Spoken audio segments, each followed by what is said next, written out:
Questo servizio è offerto da FDL Studio, servizi web e grafica per la vostra azienda.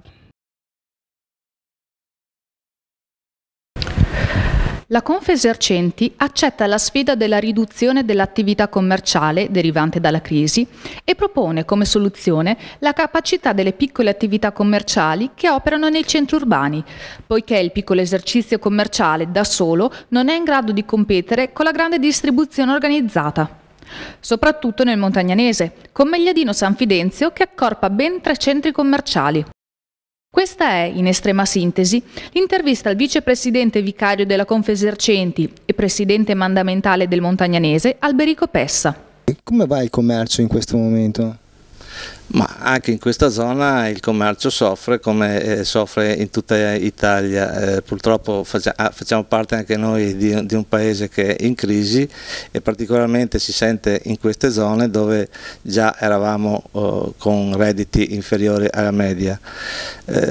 Noi calcoliamo che la perdita di fatturato media sarà sul 5%,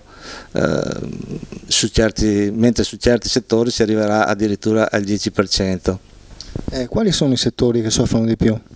I settori che soffrono di più sono quelli della moda. Influisce in questo contesto anche il proliferare dei centri commerciali?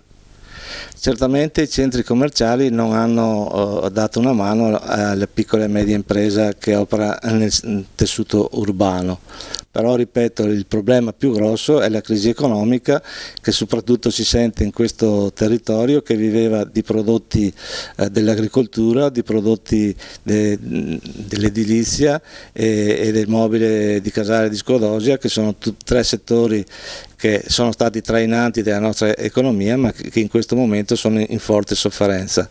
Nell'Estense e nel Monselicense c'era molto pendolarismo, operai che andavano e lavoratori che andavano nelle zone industriali, ma anche lì i problemi della crisi si sentono, quindi c'è molta cassa integrazione. Avete delle proposte per risollevare questa situazione? Sì, noi stiamo lavorando con impegno sulle nostre proposte.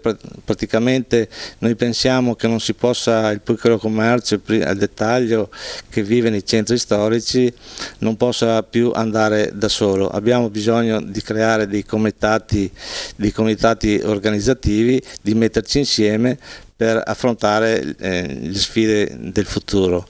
Avete intenzione di valorizzare il turismo dal momento che ci sono 3 città storiche? Il turismo potrebbe essere una risorsa per questa zona, però non si riesce a fare sistema a vendere un prodotto complessivo. Le manifestazioni che si fanno significative e importanti non sono riuscite però a trasformare il turista in qualcosa che abbia anche una rilevanza economica. Quindi noi pensiamo che lavorando insieme, vendendo un territorio completo, si possa riuscire anche a fare diventare il turista, che oggi è un turista di passaggio, farlo diventare un po' stanziale, 1 o 2 giornate nel territorio. Concludendo, possiamo dire che il piccolo commercio dei centri storici non è spacciato, è sufficiente condividere un progetto comune.